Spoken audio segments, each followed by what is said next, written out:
Hi అండి అందరికీ నమస్కారం. ఈరోజు మీ ముందుకి ఒక హెల్దీ రెసిపీ తీసుకొచ్చానండి. ఈ రెసిపీ బాలింతలకి, కడుపుతో ఉన్న వాళ్ళకి, ఒంట్లో జ్వరంగా ఉన్న వాళ్ళకి చాలా మంచిదండి.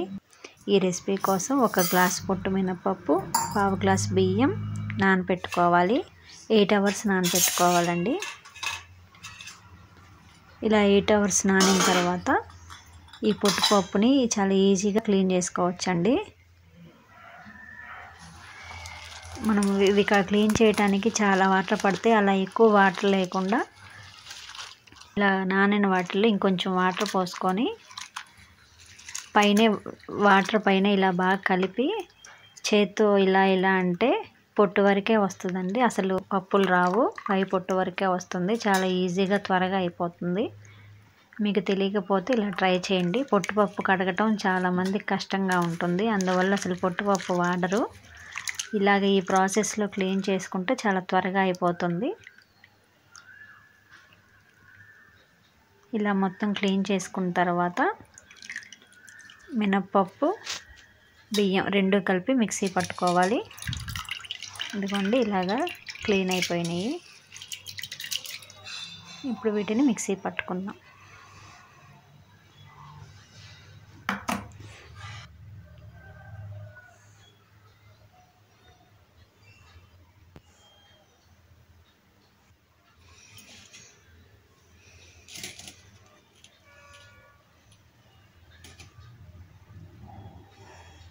ఇప్పుడు మిక్సీ జార్లో కూడా కొంచెం వాటర్ వేసుకొని ఆ వాటర్ కూడా పోసుకుందాం.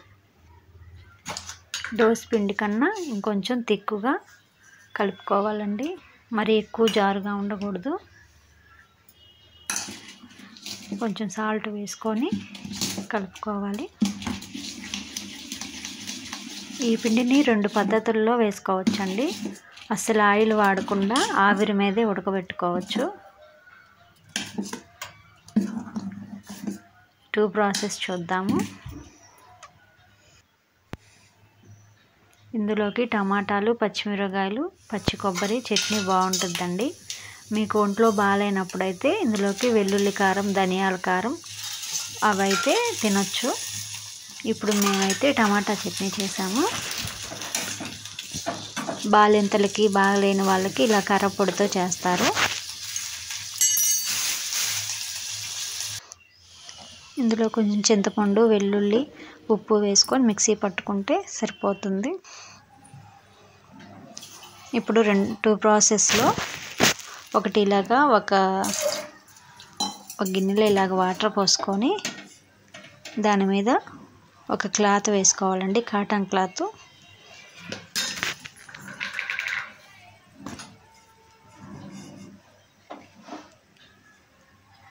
ఈ క్లాత్ మీద కొంచెం వాటర్ చల్లాలి. ఇది కదలకుండా చుట్టూ ఏదైనా తాడుతో కానీ మీ దగ్గర ఏది అవైలబుల్ ఉంటే అలాగా కట్టేయాలండి.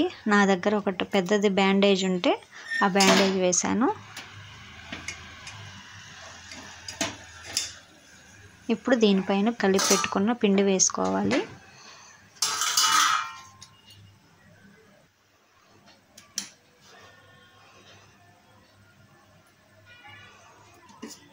ఇలా ఆవిరి మీద ఉడకబెట్టింది చాలా హెల్దీ అండి. ఆయిల్ వేసుకోకుండా చాలా బలం కూడా. ఎక్కువ మనం మినపప్పే వాడాం కాబట్టి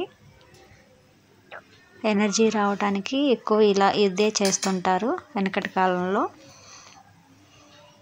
ఇప్పుడు దీన్ని ఇలా క్లోజ్ చేసి ఒక ప్లేట్ మూత పెట్టేసి ఒక 10 నిమిషాలు కుక్ చేసుకోవాలి. ఇది ఒక ప్రాసెస్ అండి. ఇంకో ప్రాసెస్, ఒక ప్యాన్ పెట్టుకొని కొంచెం లైట్గా ఆయిల్ వేసుకొని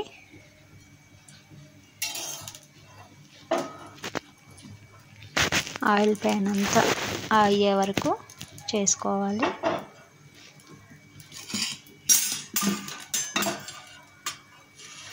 ఇప్పుడు మనం కలిపి పెట్టుకున్న పిండి వేసుకొని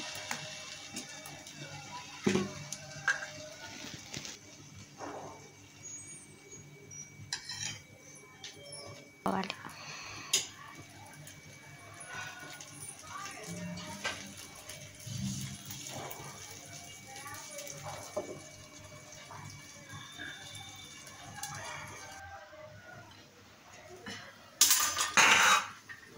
చూడండి ఒకవైపు మనకి కుక్ అయింది. ఇప్పుడు రెండో వైపు కుక్ చేసుకుందాం.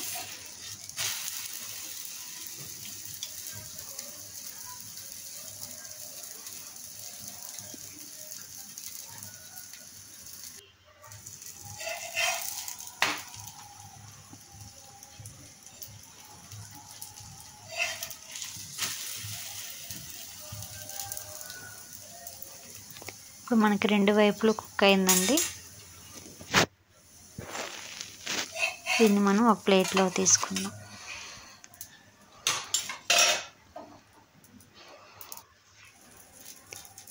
ఇప్పుడు ఆల్రెడీ మనం ఆవిరి మీద ఉడకబెడుతున్నాం కదండి, ఇది ఎలాగ ఉడికిందో చూద్దాం.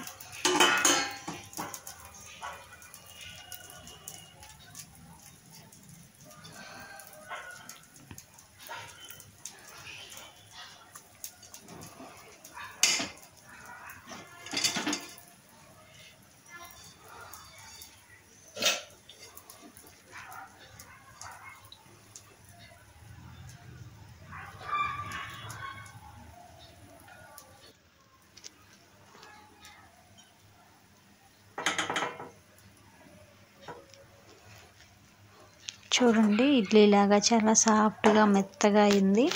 ఇది చాలా బలం అండి.